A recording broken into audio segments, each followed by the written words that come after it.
Alpha, Omega, Alpha, il n'y a point d'autre Dieu. Alpha,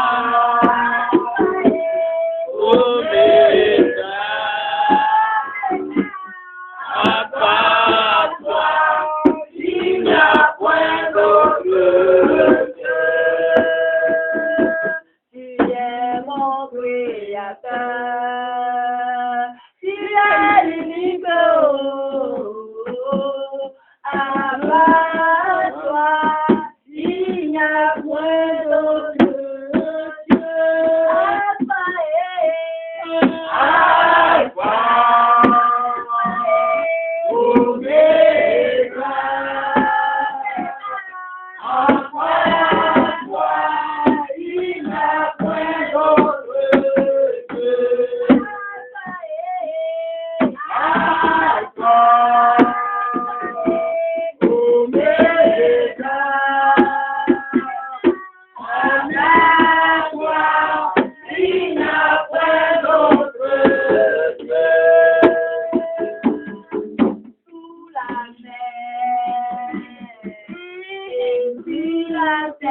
matin, celui-là qui tient le monde dans le creux de ses mains, celui-là par qui tout se fait, par qui tout s'accomplit.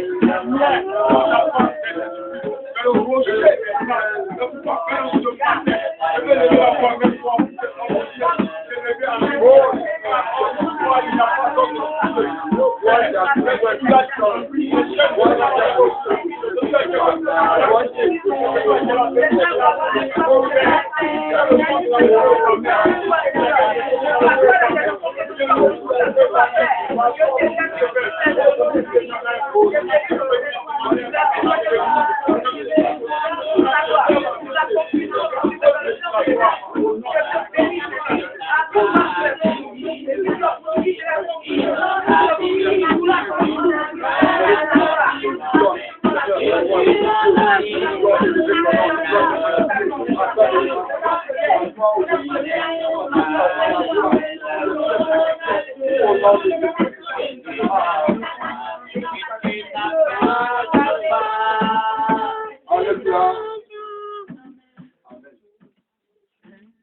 Je vais demander à notre frère Ange de lever la voix vers le Seigneur pour confier notre messager le pasteur aussi. Seigneur mon Dieu, mon roi, Seigneur Jésus, c'est la vérité, la vie. Père, tu choisis qui tu veux. Voilà que ton ministre va parler de ta part. Utilise-le comme un instrument dans le cœur de ta main, en fait d'assainir nos cœurs, Père. En fait de nous conduire dans tes voies, dans ta volonté, Père. Gloire et honneur à toi parce que tu le fais au nom puissant de Jésus. Amen. Amen. On acclame le Seigneur. On acclame le Seigneur avec toute la gloire.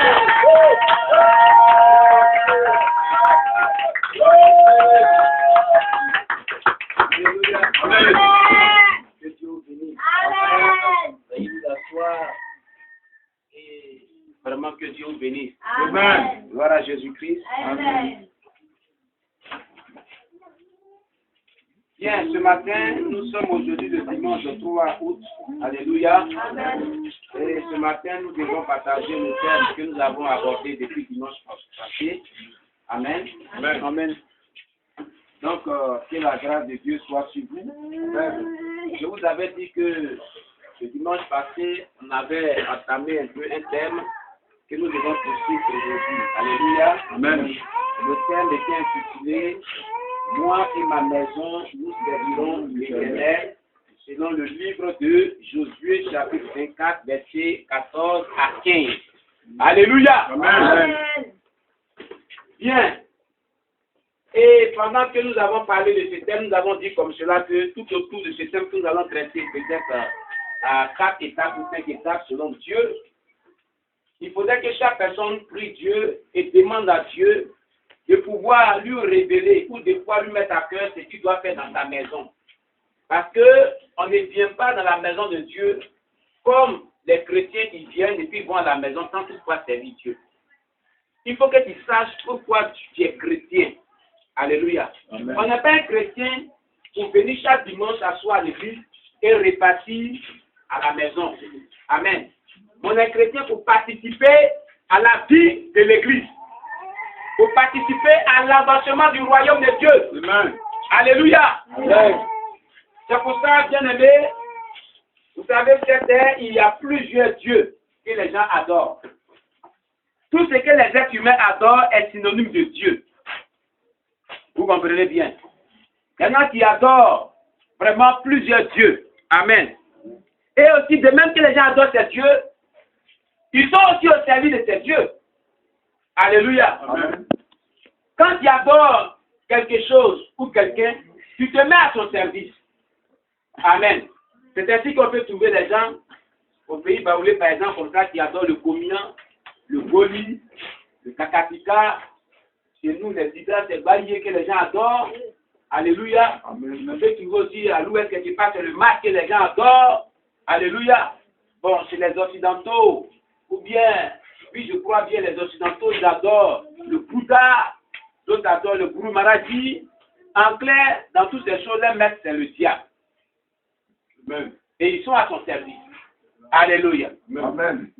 C'est comme cela au temps de Josué, fils de Nun. Le peuple de Dieu n'avait pas la crainte de l'Éternel.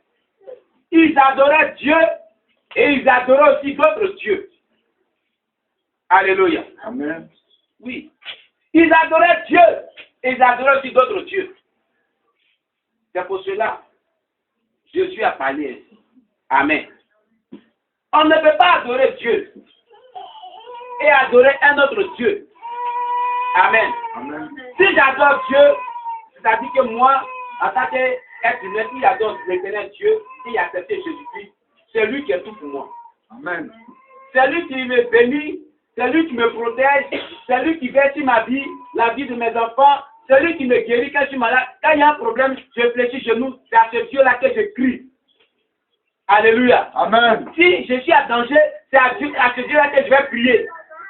Quand je dois aller quelque part, même si le lieu est dangereux, ou même si je dois dormir, c'est ce Dieu-là que je demande vraiment pour me protéger. Alléluia. Amen.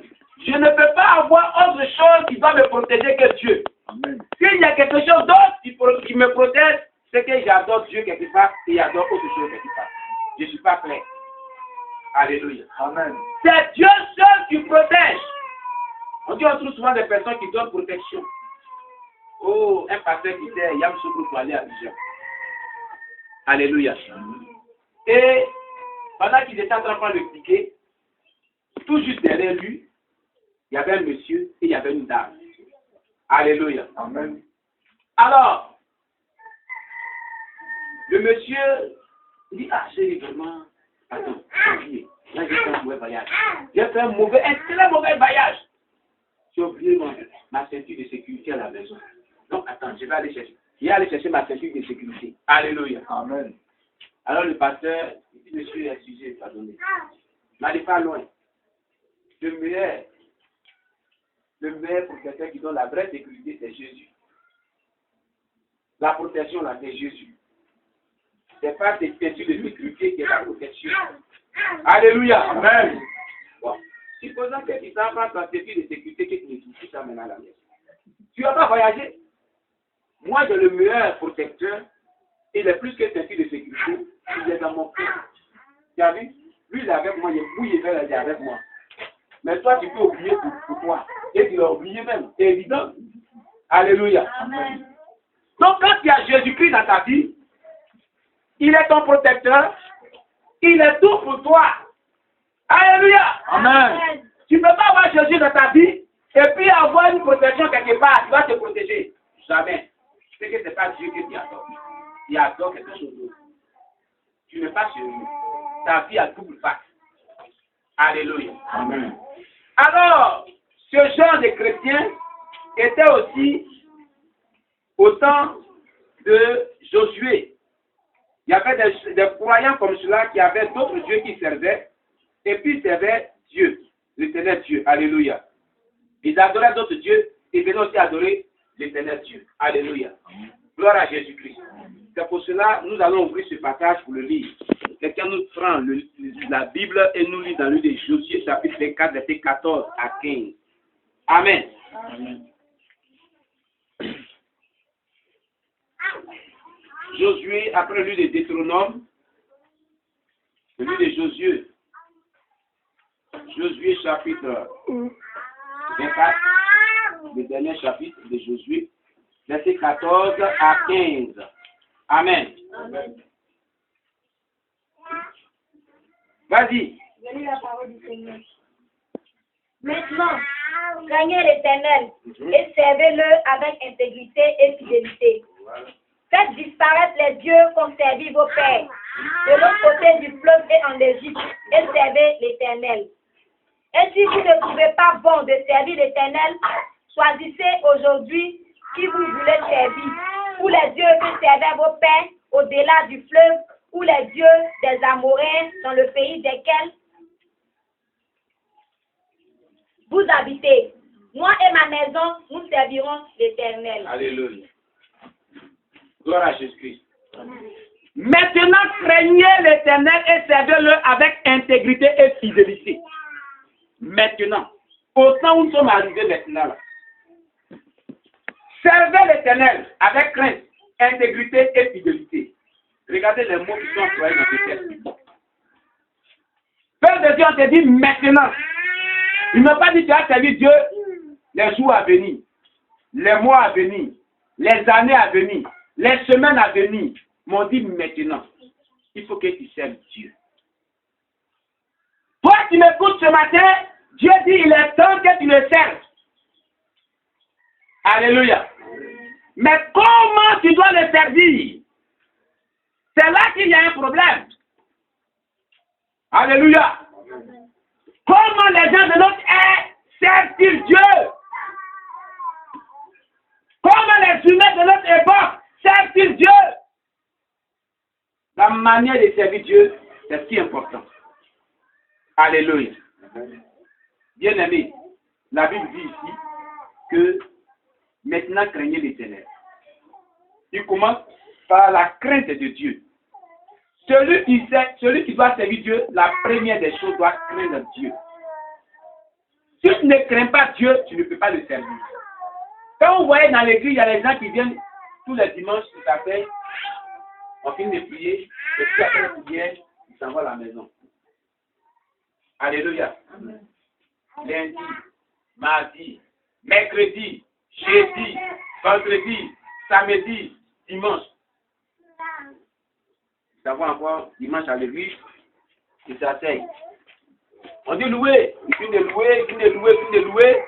On écoute la parole de Dieu, après ça, ils se lèvent. Pasteur, bon dimanche, hein? Ils s'en vont encore à la maison, lundi, mardi, mercredi, jeudi, vendredi. Pendant tout ce temps-là, ils font leurs activités, hein? Ils font ce qui leur plaît. Mais ils ne servent pas Dieu, ils ne font rien pour Dieu. Rien du tout pour Dieu. Dans une église où les gens ne servent pas Dieu, l'église ne peut pas évoluer. L'église ne peut pas grandir. L'église ne peut pas vraiment grandir. Si ceux-là qui étaient les premiers missionnaires faisaient comme vous, l'évangile n'allait pas venir en Afrique. Alléluia. Si les Juifs là, qui ont eu une histoire avec Dieu, qui est écrit dans la Bible, ce sont des histoires, c'est les histoires qu'on raconte ici. Tous les Juifs. Alléluia. C'est avec l'événement de l'apôtre Paul qu'il a popularisé l'évangile à Éphèse, à Rome, comment dirais-je, en Thessalonique, et puis l'évangile a commencé. Si Paul voulait s'asseoir aussi, comme les autres apôtres en Judée, l'évangile n'avait pas arrivé. Alléluia. Alléluia. De nos jours, on a les chrétiens qui sont méchants dans l'œuvre de Dieu. On appelle ça la méchanceté dans l'œuvre de Dieu. Moi, j'appelle ça la méchanceté dans l'œuvre de Dieu. Tu as trouvé quelque chose qui est bon. Et puis toi, tu gardes ça pour toi seul. Et puis, quand tu finis de recevoir ça, tu vas chez toi à la maison, tu gardes ça chez toi seul. Tu ne dis même pas à quelqu'un, ce qu'il a reçu dimanche, là, il y a que parler de faire un peu. Hein. Non. Dimanche, tu as reçu la parole de Dieu. Dimanche, Dieu t'a béni. On a prié pour toi pour que tu sois béni. Tu sais ce qui est dans Dieu. Dieu te bénit, te protège, ce qui est bon. Alléluia. Mais tu fermes ta bouche. Tu vas parler ça au moins dans ce n'est pas gentil. Ce qui est bon là, on parle de cela à ton prochain. Alléluia. Ça, ce n'est pas méchant. On partage cela. Alléluia. Mais quand tu ne partages pas ce qui est bon, on dit que tu es comment? On dit que tu es comment? Hein? À lui-même, il ajoute égoïste. Et puis avant même. Alléluia. Examine un peu ta vie. Tu as croisé Jésus. Alléluia. Tu as accepté Jésus. Est-ce que Jésus est mauvais? Non, répondez. Est-ce que Jésus est mauvais? Non. Il est comment? Bon. Jésus, Jésus. Il est comme ça. Il est comment? Il est bon, bon, bon. Alléluia. Il est bon, c'est vrai. Mais quand tu as rencontré Jésus qui est bon, est-ce que tu as partagé ce Jésus avec quelqu'un d'autre? Qui peut me dire que depuis que lui vient à l'église, Dieu n'a jamais opéré un miracle dans sa vie? Dieu n'a jamais fait quelque chose dans ta vie qui est bon. Qui peut me dire ça? Qui Dieu n'a pas fait quelque chose dans ta vie qui est bon? Ah, d'accord. Laissez les bras. Laissez les bras. Maintenant, il a fait des choses qui sont bien dans ta vie. Qui a partagé ces bonnes choses avec ses prochains? Alléluia. D'accord, c'est bien. Maintenant, il a fait quelque chose qui est bien pour toi. Qui a envoyé quelqu'un dans le Seigneur pour que la personne aussi puisse vraiment bénéficier des bonnes choses de Dieu aussi comme lui? Qui t'a envoyé dans le Seigneur ici, dans cette église? Depuis que tu es dans l'église, tu as envoyé qui dans l'église ici? Et puis il est resté comme toi aujourd'hui. Non, vous laissez ton enfant. Alléluia. Il a envoyé qui dans l'église ici, et puis il a partagé les bonnes choses que toi aussi tu as vues, et puis la personne est restée. Oui, elle a envoyé Philippe, qui est un missionnaire qui est aujourd'hui au Burkina pour nous. Alléluia. Amen. Puis, vous voyez, ne soyons pas gourmands dans le Seigneur. Alléluia. Amen. Alors, il est important que vous sachiez que on dit maintenant craignez l'Éternel. C'est parce que ce peuple n'avait pas la crainte de Dieu que Dieu leur demandait de le craindre. Il dit maintenant craignez l'Éternel. Vous n'avez pas la crainte de Dieu. La crainte de Dieu, c'est quoi? C'est ce qu'il faut savoir aujourd'hui. Qu'est-ce que c'est que la crainte de Dieu? Alléluia. Craindre Dieu, qu'est-ce que c'est? Craindre Dieu, c'est le fait d'obéir à la parole de Dieu. Dieu est qui pour nous? Si je me réponds. Qui est Dieu pour nous? Oui. Le notre Créateur. Il est notre Créateur, oui. Qu'il est notre Père, oui. Il est tout pour nous. Alléluia. Dans ce contexte, je vais prendre Dieu comme notre Père. Alléluia. Mais il est le Créateur, il est tout pour nous. Alléluia. Pour illustrer ce que je vais vous dire. Dieu est notre Père. Nous savons tous que quand un père de famille veut aller en voyage, ou bien peut sortir un peu, qu'est-ce qu'il dit à ses enfants? Et puis nous, on est qui pour Dieu? Voilà. Nous, on est qui? Nous sommes des enfants. Alléluia. Quand un père veut s'absenter de sa famille, de sa maison, qu'est-ce qu'il dit à ses enfants? Alléluia. Il est. Et qu'est-ce qu'il dit, par exemple? Oui. Ne restez pas tard dehors. Ne restez pas tard dehors. Faites pas de bêtises. Soyez sages. Soyez sages, les enfants. Soyez bien sages. Alléluia. Amen. C'est ce que Dieu dit à ses enfants. C'est ce que notre Père dit à ses enfants. Donc, la sagesse, qu'est-ce que c'est? La sagesse, selon la Bible, quand quelqu'un dit, les enfants soyez sages, ça veut dire quoi? Tout ce que je vous ai dit là, respectez cela, mettez cela en pratique, obéissez-moi. C'est pas ça? C'est pas ça? Amen. C'est ce qui se passe dans le domaine de Dieu. Dieu est notre Père. Et s'il nous dit d'obéir à tout ce qu'il nous demande et que nous obéissons, nous devenons les enfants sages de Dieu. Or, la Bible nous dit dans le livre de Job, chapitre 28, verset 27 à 28, la crainte de Dieu, c'est le commencement de la sagesse. Et s'éloigner du mal, c'est l'intelligence. Alors, cela veut dire quoi? Celui qui craint Dieu commence à être sage. Donc, c'est quelqu'un qui a une vie d'obéissance à la parole de Dieu, qui est son Père. Il obéit à Dieu, ses instructions. Alléluia. S'éloigner du mal, c'est être intelligent. Le mal, c'est quoi? Le mal, c'est le péché. Si tu pèches et que tu restes dans la vie du péché, dis-toi que tu n'es pas intelligent. Tu n'es même pas intelligent selon Dieu. Parce que l'intelligence, c'est le fait de faire ce qui est bien. Et que Dieu veut. C'est ça qui est intelligent. Dieu nous a créé, nous les donne l'intelligence. C'est pour faire ce que lui veut. Qui est bien. Mais là, si toi tu fais ce que Dieu n'aime pas, son intelligence qui t'a donné, c'est pas ça qui a l'œuvre.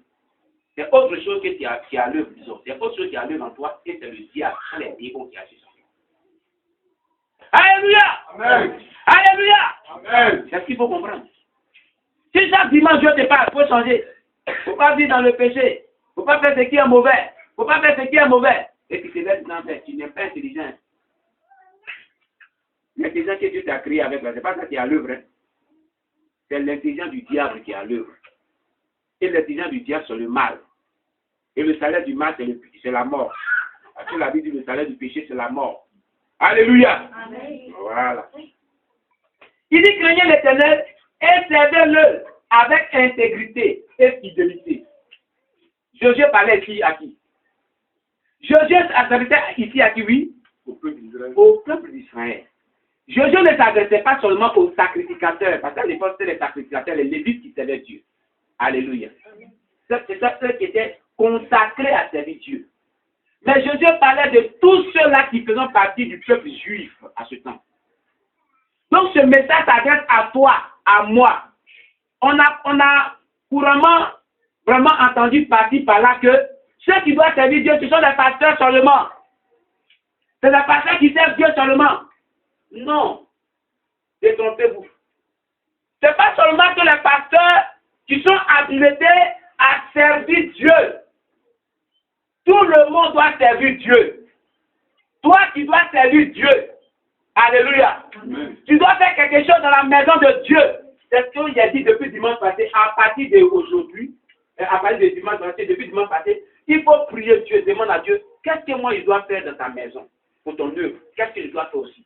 Alléluia. C'est une manque de reconnaissance même à Dieu. Durant la semaine, toujours Dieu fait des bonnes choses pour toi, mais toi tu fais quoi pour Dieu? Alléluia.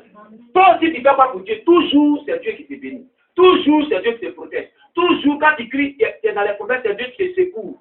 C'est Dieu qui vient à ton aide. Mais qu'est-ce que tu fais pour Dieu aussi? Comment on fait quelque chose pour Dieu? C'est dans son œuvre. Alléluia. Amen. C'est dans son œuvre qu'on fait, on fait quelque chose pour Dieu. Alléluia. Qu'est-ce que tu fais pour Dieu aussi? Gloire à Jésus-Christ. Donc, à temps normal, tout chrétien doit servir Dieu.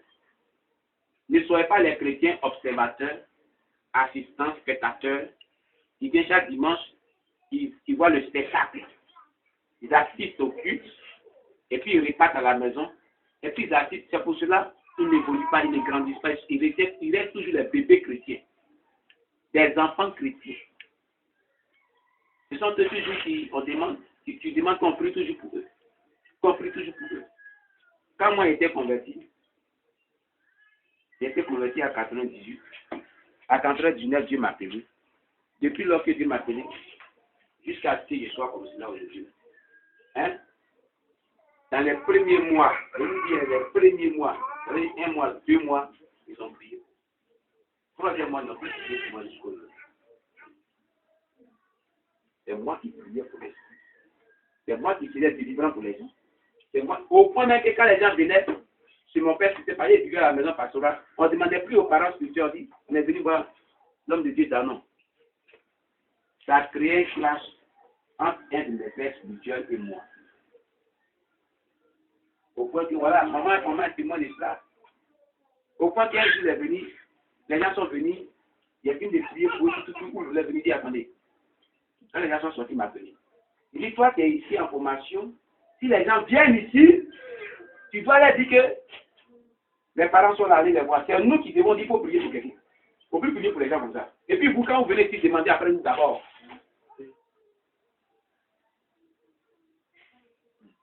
Vous comprenez? Maman, elle a fait témoigner. Alléluia. Et ce jour, il a rougi les yeux. Gloire à Jésus-Christ. Amen. Et un jour, il dit, ah, il y a des enfants spirituels qu'on a là, je pense qu'ils sont arrivés dans eux, je ne veux plus compris pour eux. Oh, ce n'est pas de manière délibérée que je ne voulais pas comprendre. Moi, je ne sais pas passer, je ne voulais pas comprendre. Parce que ma relation avec Dieu n'avait pas de problème, donc je n'avais pas de problème spirituel. Voilà le problème. Pourquoi est-ce que les gens toujours veulent comprendre pour eux? Parce que leur relation avec Dieu a des difficultés. Eux-mêmes, ils créent des difficultés dans leur relation avec Dieu. Comment? Il ne veut pas changer, il ne veut pas se repentir. Quand tu ne veux pas te repentir des péchés, et par les péchés, le diable atteint ta vie. Voilà, c'est ça. Regardez, les péchés sont une porte d'entrée des démons dans le corps de l'homme. C'est par les péchés que les démons rentrent dans le corps de l'homme. Je vais vous donner un exemple. Dans le d'Éphésiens, alléluia. Je vais dire ça, on regarde la page. C'est une parenthèse, comme Dieu est en train de nous ouvrir les yeux dessus. Alléluia. Éphésiens.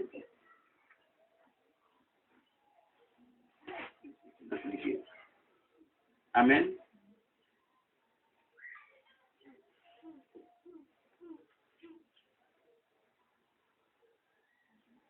Éphésiens chapitre 4, verset 25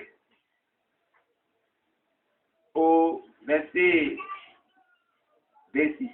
Il fait la lecture.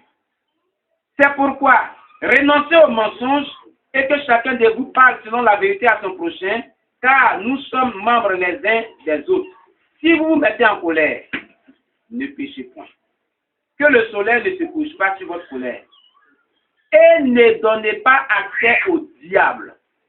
C'est la continuité de ce qu'on vient de dire. La colère, c'est un péché. Ça donne accès au diable. Alléluia. Amen. La colère, c'est un péché qui donne accès au diable.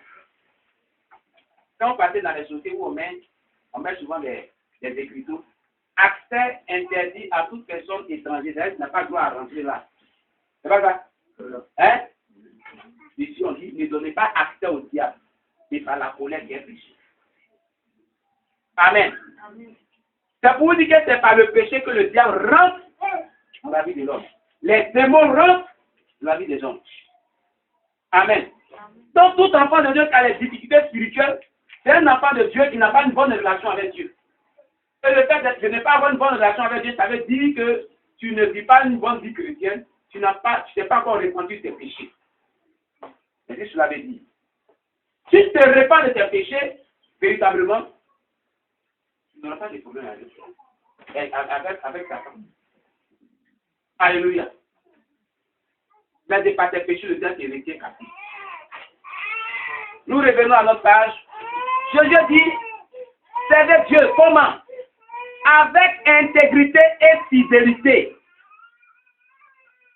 Tu dois être intègre et fidèle. Être intègre, c'est quoi? Que tu n'es pas corrompu. Que tu n'es pas corrompu. Vous savez pourquoi on dit du Burkina, le pays des hommes intègres? Vous connaissez un peu l'histoire. Pourquoi on appelait le Burkina le pays des hommes intègres? Vous ne le savez pas? C'est à cause de Thomas Sankara? C'est à cause de Thomas Sankara qu'on a dit Burkina le pays des hommes intègres. À cause de ce que cet homme-là était intègre. Alléluia. Gloire à Jésus-Christ. Parce qu'il n'a pas accepté d'être corrompu. Amen. Donc, l'intégrité veut dire quelqu'un qui n'est pas corrompu. Il marche selon la voie de Dieu. La seule chose qui nous corrompt, c'est le péché. Alléluia. Être corrompu, c'est le fait de désobéir à la parole. Les gens pensent que c'est quand vraiment tu as l'argent. Non. Tu es corrompu par le péché. Tu es corrompu par le péché. Alléluia. Voilà. Comme ça, Dieu disait que Job était un homme intègre. Dans tout son esprit, la vie, dans tout cela, Job ne pécha pas contre Dieu. Sa femme lui dit, Job, maudit Dieu, tu meurs. Regarde comment tu es devenu. Hein? On a perdu nos enfants, non seulement tout est bien, tu as perdu, mais regarde ton corps là, il y a un gros bouton qui est venu, tu sens, tu pues. Maudit Dieu, tu meurs. Job la regarde, on a dit, oh, femme insensée. Quoi donc?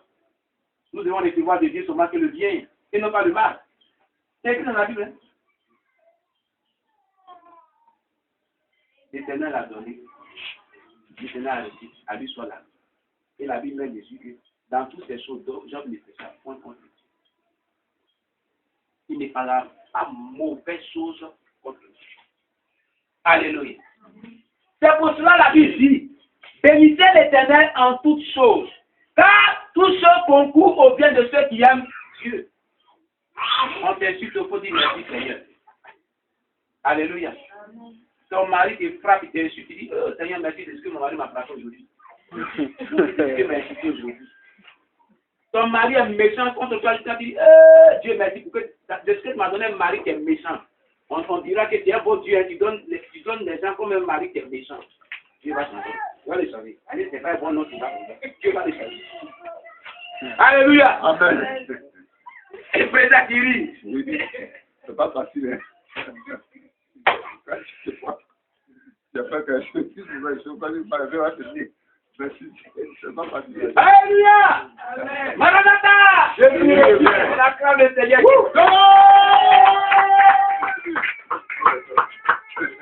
Alléluia. Gloire à Jésus. Je vous rends un témoignage pour ça. La puissance de la louange, des prières d'action de grâce en toutes choses, qui a redressé une femme trouvée pendant le temps. C'est mon père spirituel, lui, quand j'ai parlé tout à l'heure, il s'est plaint que les gens venaient vers moi pour prier pour eux. Alléluia, je vais taire son nom. Alléluia. Je peux estar gâté, je vais estar gâté sur YouTube. Je dis que vous avez dit, mais c'est de moi qui parle comme cela. Alléluia. Non, c'est un prédicateur vivant. Il n'a pas un haut niveau, hein. Il a un niveau système 1. Mais quand il prêche la parole de Dieu, non, tu es d'accord. C'est sa spécialité. Alléluia. Amen. Il prêchait un jour sur la louange et l'adoration. Et il prêchait sur les prières d'action de grâce de louange. De ce genre de prières. Alléluia. Il dit qu'il avait lu un livre intitulé La louange et l'adoration dans les mauvais temps comme dans les bons temps. Et dans ce livre, l'auteur racontait l'histoire d'une femme qui était courbée pendant des années, qui était bossue, ou bien ne voyait pas le ciel comme elle était courbée. Ils ont prié pour elle. Elle n'a jamais été guérie. Et un jour, pendant que la femme la faisait la vaisselle dans sa maison, et puis elle préparait son petit repas, sa cuillère, c'est pas que c'est cuillère, mais sa cuillère en train de tomber. Et puis, les démons ont commencé à se moquer d'elle. Elle a entendu la voix des démons qui ont commencé à se moquer d'elle. Elle est restée tranquille pendant un long moment dans la tristesse.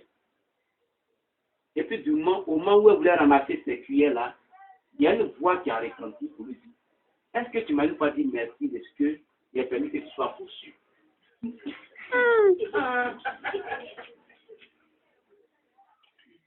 Alléluia! Amen! Est-ce que tu m'as pas dit merci de ce que j'ai permis que tu sois poursuivi? D'abord, à la première nouvelle de cela, C'est comme une injure. lui dit c'est comme une injure. Elle a pensé que c'était ça. La voix a persisté. Comme Dieu connaît ce qu'on pense, il est sur le Genèse. J'ai dit, est-ce que tu m'as une fois dit merci de ce que j'ai permis que tu sois poursuivi? Alléluia! Amen. C'est gentil encore. C'est comme si ce qui s'est passé qui fait mal là, ils sont venus augmenter encore la douleur. Alors, pendant un bon moment jusqu'à. Et le Seigneur a persisté pour lui. Si tu lui dis merci de ce que il a permis que tu sois poursuivi, tu verras toi-même. Tu vas te passer. La femme a dit, quand elle m'a donné son témoignage, parce que tu as opéré le miracle, mais ce n'était pas facile. Comme le président l'a dit tout à l'heure, ce n'était pas facile. Alors, d'abord, elle a refusé cela. Mais la voix insistait. Elle n'avait pas la paix du cœur. Elle était obligée de dire bon, avec les larmes aux yeux. Elle était sûre dans sa maison avec les larmes aux yeux. Oh Dieu, je te dis merci. Elle le disait avec des pleurs. Merci. C'est ce que tu m'as rendu bossu. Parce que, tout simplement, les démons se moquaient d'elle parce qu'elle est bossue. Pas parce que les cuillères sont tombées, mais les démons se moquaient d'elle parce qu'elle était bossue. Il fallait que Dieu démontre ta puissance. Il fallait que Dieu démontre ta puissance parce que les démons se moquaient d'elle parce qu'elle était bossue. Donc elle a commencé à dire, Seigneur, je te loue de ce que tu as permis que je sois bossu. Avec les larmes aux yeux. Oh Dieu, merci. Merci de ce que tu as fait de moi quelqu'un qui est bossu aujourd'hui. Je ne suis pas né bossu, mais tu as permis que je sois bossu. Je te dis merci au nom de Jésus. Je te lève, mon Dieu, mon roi. Je te glorifie au nom de Jésus. Pendant qu'elle le disait, chaque matin. Seule dans sa maison, hein. Elle a commencé à faire des défis, elle s'est réveillée sans problème. Elle a été guérie jusqu'au jour. Alléluia. Amen.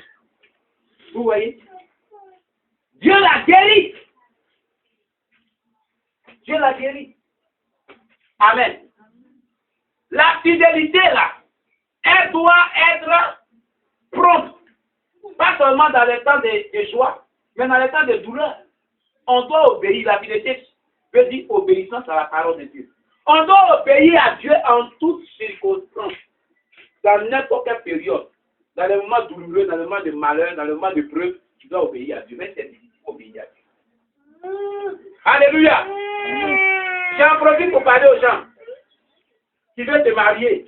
Comment tu veux telle chose? Il y avait un frère d'une église. Donc on m'a rendu le témoignage à Abidjan. Le frère là, il priait pour son mariage. Oh Dieu! Vraiment, donne-moi une soeur en mariage. Donne-moi une âme soeur en mariage. Une soeur qui sera vraiment compréhensible. Qui sera une soeur selon mon cœur. Oh Dieu! Pendant des années, la souillé, Dieu ne dit rien. Il dit Dieu, bon, aujourd'hui est dimanche. Je vais à l'église. Et je vais me réveiller très tôt. Parce que l'église, là, il y avait un petit chemin. Avant de trouver l'église, quelque part. Je me mettrai auprès du chemin. Alléluia. Gloire à Jésus-Christ. La première sœur en Christ qui va venir me serrer la main, c'est le signe que tu donnes qui est ma femme. Alléluia. Amen. Alors, dans l'église, il y avait une chante. Oh mon Dieu, tu es merveilleux. Tout concourt vient de ceux qui aiment Dieu vraiment. Alléluia. Il n'y a pas de hasard dans Dieu. Même tes yeux de prière qui adressent à Dieu, pas que c'est un hasard, il n'y a pas de hasard. Il y avait une sœur en Christ. Le Dieu même des handicapés. La seule est chante. Elle est belle. Elle est handicapée. Alléluia. Son bras gauche. Hein? Elle est née, le bras là, le bras là, ici, le poing n'est pas. Elle est née avec.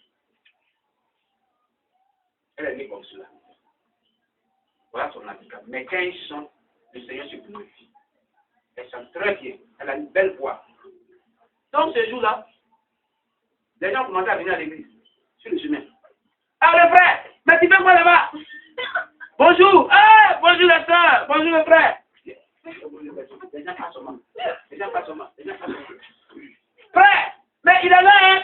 Tu fais quoi là-bas? Mais il y a quoi faire? C'est toi aujourd'hui dans l'église, pourquoi tu es là-bas aujourd'hui? Non, je viens. Il attend son tour.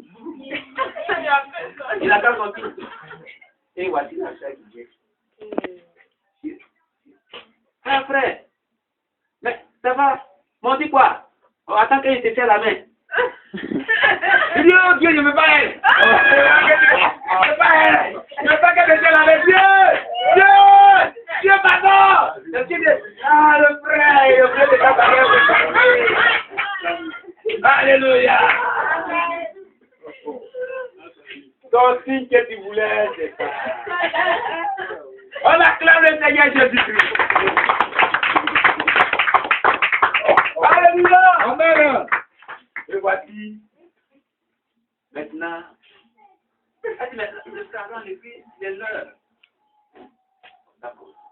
Il a suivi comme ça.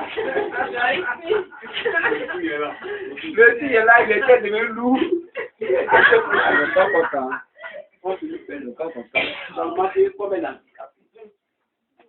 Vous voyez, depuis ce jour, le frère les calme, les tristes. Donc, c'est ce qui se passe dans les yeux, il est calme, les tristes, les calme, les tristes, les calme, les tristes. Je dis c'est ça. Il lui dit Dieu, dans la prière, il prie maintenant. Seigneur, vraiment, c'est vrai qu'il avait donné des signes, mais change de signe. Change de signe, Dieu. La voix de Jésus-Christ. Tu as demandé, il t'a donné. C'est la femme qui est choisie du doigt. Dieu, mais elle est handicapée, elle fait comment Dieu. Dieu dit, c'est celle que tu as demandé, c'est celle que je t'ai donnée. Alléluia. Il prie. Pendant 1 mois, 2 mois, 3 mois. Voilà pour venir dans l'église. Waouh. Voilà.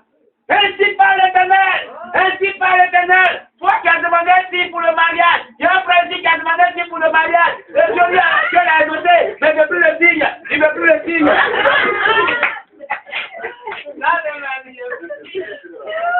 Alléluia. Qui t'a consacré le Seigneur Jésus. Toi qui as demandé le signe, c'est Dieu. Il t'a donné le signe, tu refuses. Si tu refuses, Dieu dit si tu refuses, tu vas avoir des problèmes. Il faut prendre la clé à mariage. Il faut la prendre. Dieu, je crois que lui sérieux. Il croyait que c'était un Dieu habite dans le public.